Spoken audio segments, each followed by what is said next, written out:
নুমলীগড়ত 39 নং ৰাষ্ট্ৰীয় ঘাইপথৰ বুঢ়া বাংলাত বগীধলা চাহ বাগিচাত শ্ৰমিক মুক্তি সংগ্ৰাম সমিতিৰ পথ অৱৰোধ প্ৰতিবাদকাৰী আৰক্ষীৰ মাজত হতাহতি পৰিস্থিতি নিয়ন্ত্ৰণৰ বাবে আৰক্ষীৰ লাঠি চালনা আৰু শূন্যলৈ গুলী চালনা কেইবাজনো আৰক্ষী আৰু প্ৰতিবাদকাৰী আহত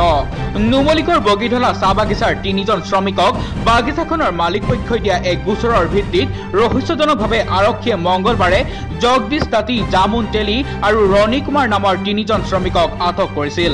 আৰু আটক কৰাৰ পিছতে বাগিচাখনত এক উত্তেজনাই বিৰাজ কৰিছিল শ্ৰমিক কেইজনৰ বিনা চৰ্তে মুক্তিৰ দাবীত 39 নং ৰাষ্ট্ৰীয় ঘাইপথ অৱৰোধ কৰে অৱৰোধৰ মাজতে আৰক্ষী আৰু প্ৰতিবাদকাৰীৰ মাজত সৃষ্টি হয় সংঘাতৰ পৰিস্থিতি নিয়ন্ত্ৰণৰ বাবে আৰক্ষীয়ে লাঠি চালনা কৰে পিছতে পৰিস্থিতি অধিক অৱনমিত হোৱাত আৰক্ষীয়ে গুলী চালনা কৰাৰ লগতে কন্দুৱা গেছ নিক্ষেপ কৰে এই সংঘাতত কেইবাজনো আৰক্ষী লোক আহত হোৱাৰ লগতে আহত হয় কেইবাজনো প্ৰতিবাদকাৰী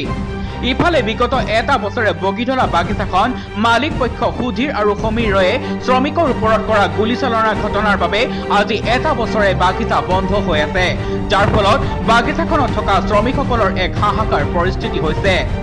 তাৰ মাজতে ৰহস্যজনকভাৱে শ্ৰমিক কেইজনক আটক কৰা ঘটনাই পুনৰ এবাৰ বগীধলা চাহ বাগিচাত এক উত্তেজনাই বিৰাজ কৰিছে আমি প্ৰতিবাদ কৰাৰ মূলতে হৈ গ'ল যে আমাৰ 3জন নিৰী যুৱকক 3জন নিৰী শ্ৰমিকক গ্ৰেপ্তাৰ কৰিছে ক্ৰমে জামুল তেলী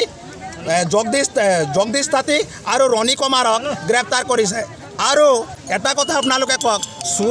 চুৰ কৰিলে গৃহস্থক কৈ মেলি পেলাই চুৰ কৰে নেকি বা প্ৰশাসনক কৈ মেলি পেলাই চুৰ কৰে নেকি আমি প্ৰশাসনক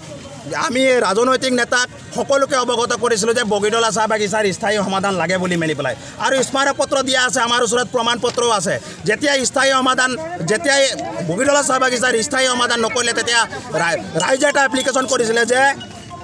ৰাইজে এইটো এপ্লিকেশ্যন কৰিছিলে যে পৰিচালনা সমিতি বনাই মেলি পেলাই তেওঁলোকৰ জীৱিকা চলিব লাগিব কাৰণ তেওঁলোকৰ ল'ৰা ছোৱালীৰ কথা আছে তেওঁলোকৰ শিক্ষাৰ কথা আছে তেওঁলোকৰ ল'ৰা ছোৱালীৰ শিক্ষাৰ কথা আছে সেইকাৰণে ৰাইজে পৰিচালনা সমিতি বনাই দিব কৈছিলে কিন্তু কোনো প্ৰশাসনক কাণখাৰ নিদিলে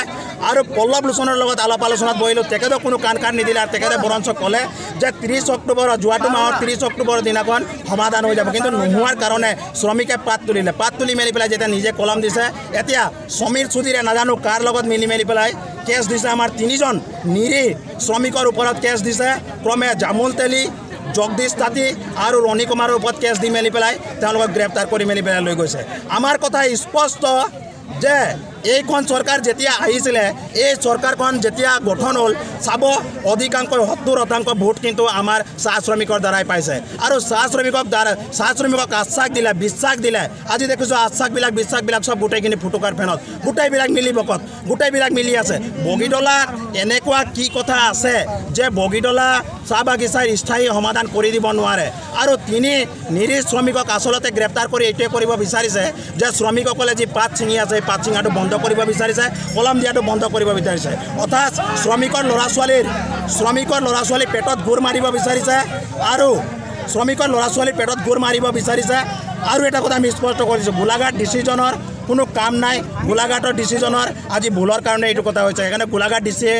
ডিচিৰ ভুলৰ কাৰণে আজি আমি পথত অৱৰোধ কৰিবলগীয়া হ'ল তেখেতক আমি বাৰম্বাৰ আলোচনাত বহিলোঁ আলোচনা দিলে আজি কি দাবী আছে পথ অৱৰোধ না আমাৰ পথ অৱৰোধৰ মূল দাবী এইটোৱে যে আমাৰ 3জন নিৰী যুৱকক মানে নিৰী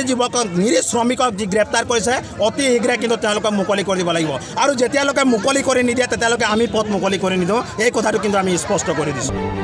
নুমলীগড়ৰ পৰা গৌতম শইকীয়াৰ ৰিপৰ্ট ইণ্ডিয়ান প্ৰাইম নিউজ